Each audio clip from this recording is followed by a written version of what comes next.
Welcome back to my channel. My name is Kaylina and I'm the Hex Witch, and today I've got some book reviews for you. So let's go.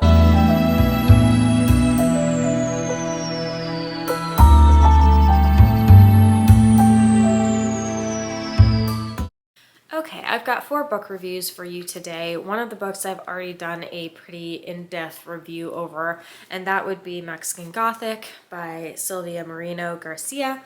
This is what the book looks like, so go check out that video. I ranked this one like 4.5 stars. I really enjoyed it.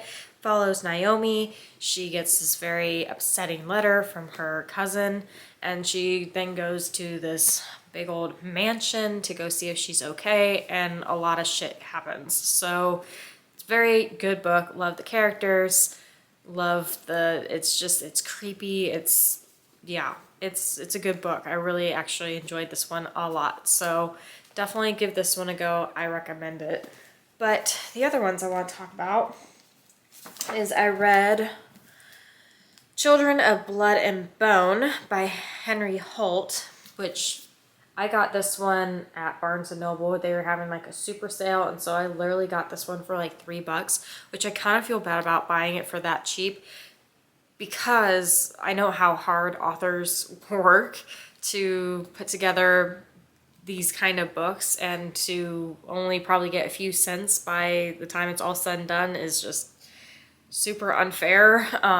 But yeah, I didn't know anything about this book when I bought it, so I just thought it looked interesting, sounded good, so I decided to get it. But this book is a YA kind of fantasy magic book in a way. So we follow Zelly or Zeely, I think it's Zeely, and she is what do they call it? A diviner, right? Is that what they call them? Yeah, diviners.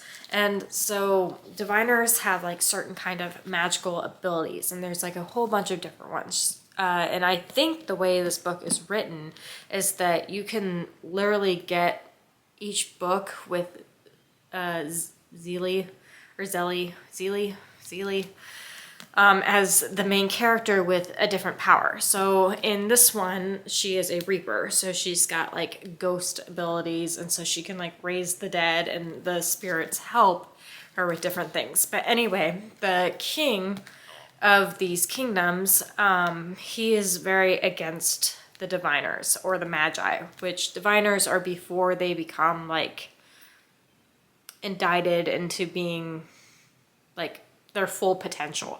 So anyway, he's gotten rid of all the magi. He's killed them all off, and there are diviners left, but he's also taken away magic. So a lot of these diviners do not have their magic anymore. And so Zeely and her friends, her brother, and then 2 unlikely kind of people kind of come along with her to help her bring back magic, so to speak.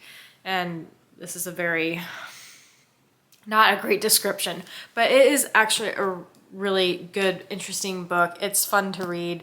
I enjoyed it. The characters are really well developed. You can definitely get behind the characters and what they're trying to do.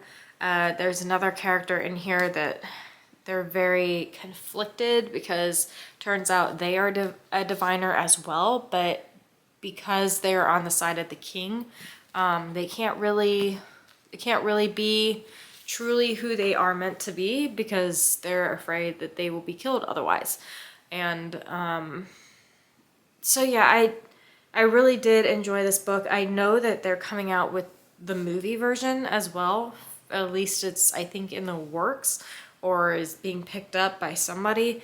And there's also, I think, another book that's for sure out, and then I think there's going to be a 3rd one in the series as well, but I don't think that one's out yet because I tried to look for both of them on Amazon and it only had the 2nd book. So, but yeah, I definitely enjoyed this book. I would give it a probably 4-star out of 5. And so if you're looking for a YA fantasy, Children of Blood and Bone would be a good one.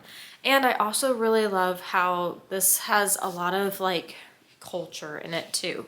So it's like African culture, and I think that's really neat as well because all of our characters have these just feels very like that cultural magic that's, you know, I actually really love reading about. So very well done, and I enjoyed it. So the next one that I tried to read but was not able to finish or even get past the 100-page mark is The 7.5 Deaths of Evelyn Hardcastle. And this is by Stuart Turton, and this is what the cover looks like. I could not get on board with this book. I literally couldn't finish it because of many reasons. First of all, my first mistake was I was trying to listen to it on Audible because I had a couple credits that I needed to use up because we were trying to get rid of all of our subscriptions and stuff. But anyway, tried to listen to it on Audible. Absolutely hated it. Why? Because you had a man narrating it, which wasn't the problem at all. But there are a lot of different like character changes within this book because it's like a mystery. So long story short, Evelyn is this high up, I don't know what you call her, but anyway, they're having this party, and Evelyn Hardcastle is like the daughter of these very rich parents, and she dies at this party supposedly every night until Aiden, I believe, figures out who kills her. However, this book is kind of deceiving on the back because I thought very much that Aiden and Evelyn would be working together throughout the whole book to figure out who ends up killing her.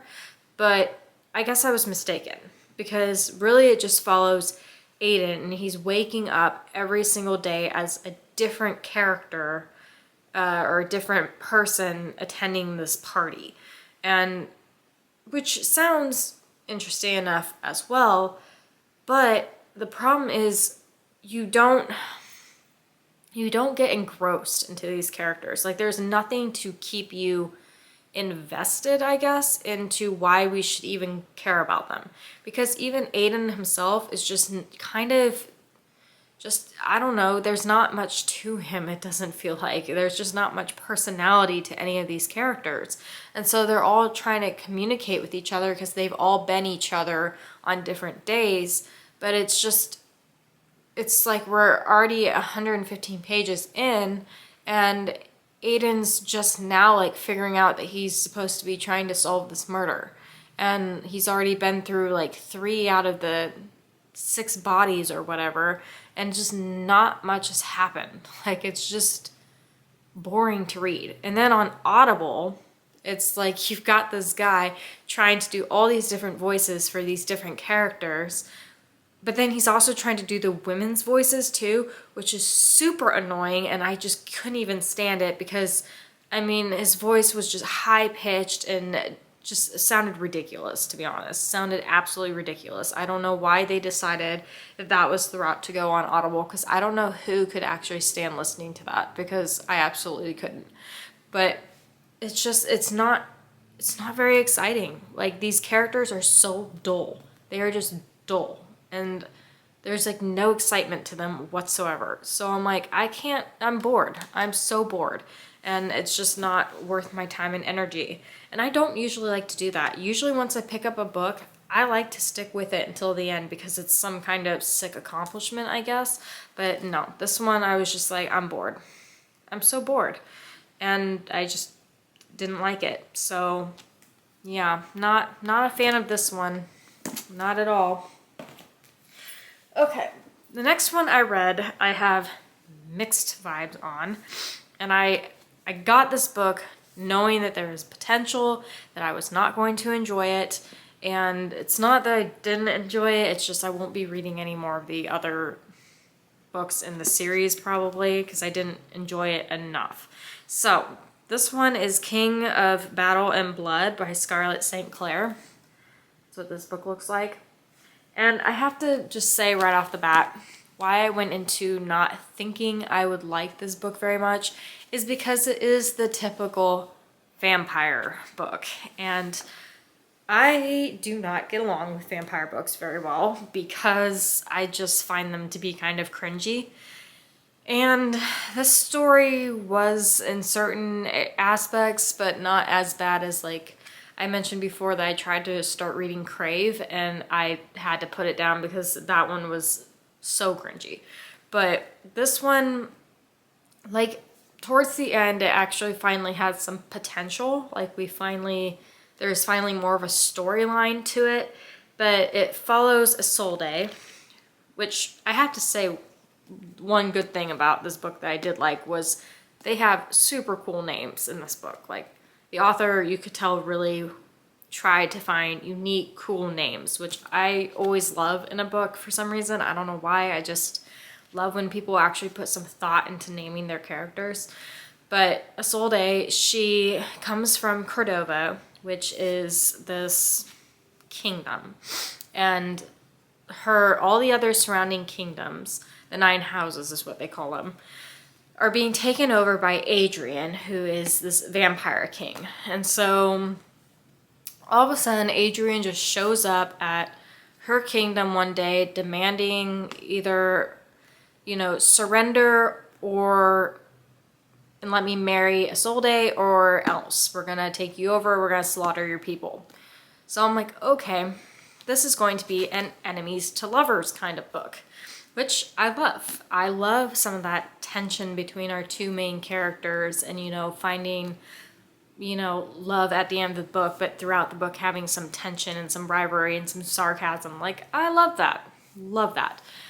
But you didn't really get that in this book. It says it's going to be like that, but it's not. Because from the very start, you would think Isolde would absolutely hate Adrian, right? He's putting her people in potential danger if she doesn't agree to this. He is the so-called enemy, and she mentions it, but her actions do not reflect her saying that. And to me, actions always speak louder than words, right? So for instance, she's, acting like she's not a fan of this guy, but then literally a couple pages later, they're having sex together. And I mean, these 2 literally have sex every few pages. Like, we're doing it on a horse. We're doing it in a grotto. We're doing it in the bed. We're doing it all over the place. And it's actually pretty, like, detailed descriptions as well. I did not realize that I was going to be reading 50 Shades of Grey vampiric style. So, and it's not that I have anything against, like, some sexual content in a book. I'm not a complete prude, but it's literally every few pages. And it's like, don't you guys have anything more important to do than just be doing it all over the place? Like, and like I said, her actions do not fit what she's trying to say, which kind of irritated me, because if this guy demanded that I marry him and then was either going to take over my kingdom or, those were my 2 options, I wouldn't be having sex with him every pretty much every night or just whenever. They'd even start getting affectionate just out in the open. Like, I'm like, okay, this is just kind of ridiculous. And oh, I don't know. There's so much more I want to say about this. But I also found Isolde just a little bit petty in some ways, because it's like, at the same time, she's mad at Adrian for wanting to take over her country, but he's literally taking over everybody's country, and he's actually not being a bad king. Like, surprisingly enough, Adrian is actually somebody I could probably get behind. And funny enough, he is not the one that's, forcing the sex either. Like, I mean, they talk about how he's, interested, but he never once forces her to do anything. And she's actually kind of the one that's kind of like jumping on him most of the time, it kind of felt like, which I just didn't really care for. But anyway, I just found her kind of petty in some ways, because she would so it comes about that Adrian had loved someone before her, and keep in mind, Adrian's like thousands and thousands and thousands of years old, right? Because he's a vampire, so he's lived several lifetimes. So of course, odds are he's probably going to have loved someone else before her.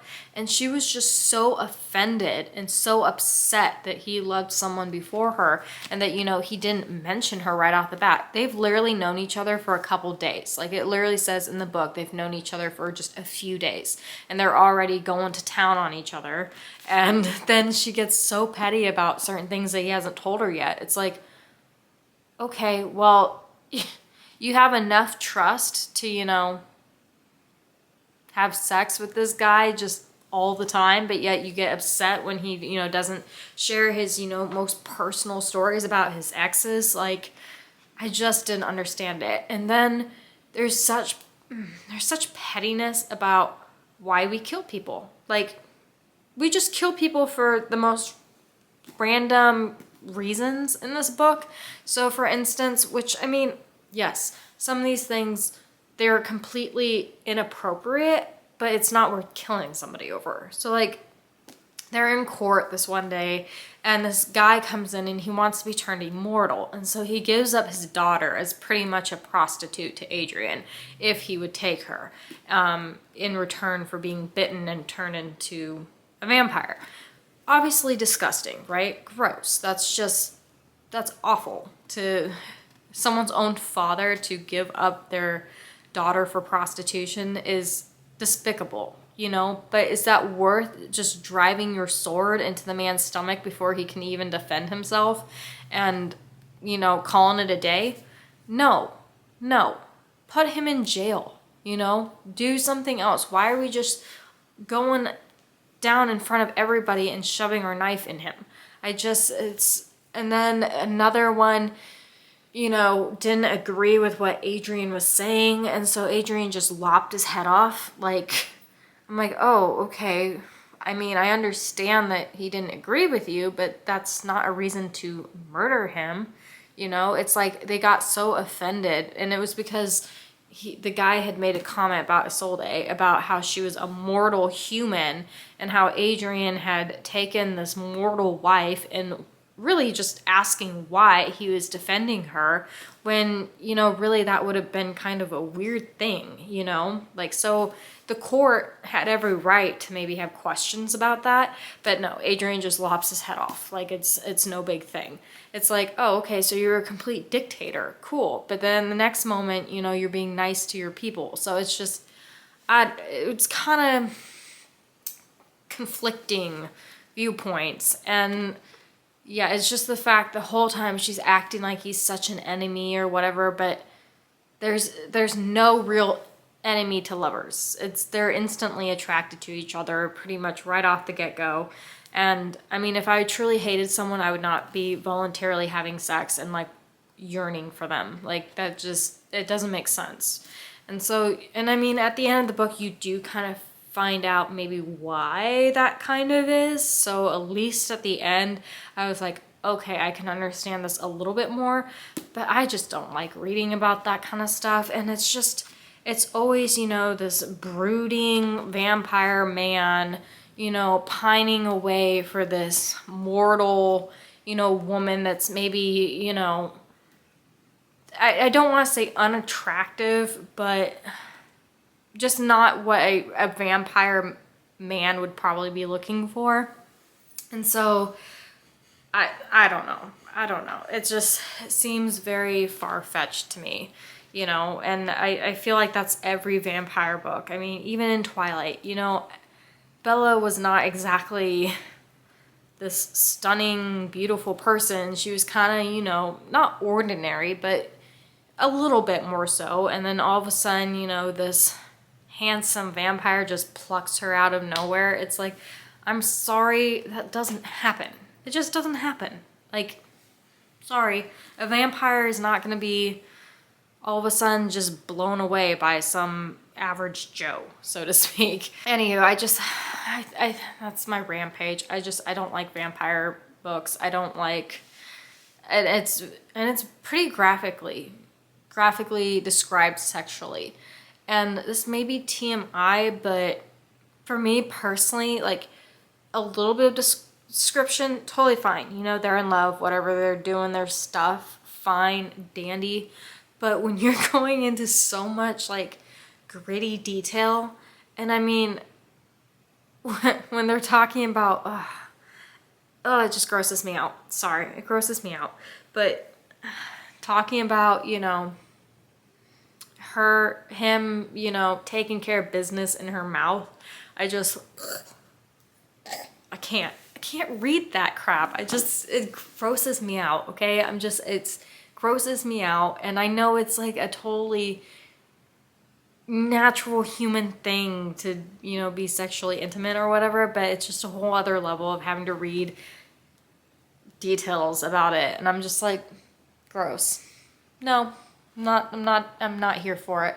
And I guess I picked up this book, yeah, because you're probably at this point going, well, if you knew it was a vampire, you know, kind of romance book, why did you pick it up? Well, because honestly, the back acted like there was just kind of like more of a plot line, or at least that's how I interpreted it.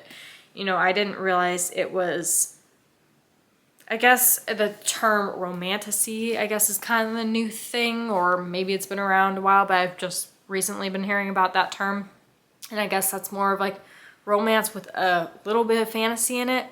That's what this book is. So if you're all into the romance and sexual nitty-gritty details, this book would probably be for you.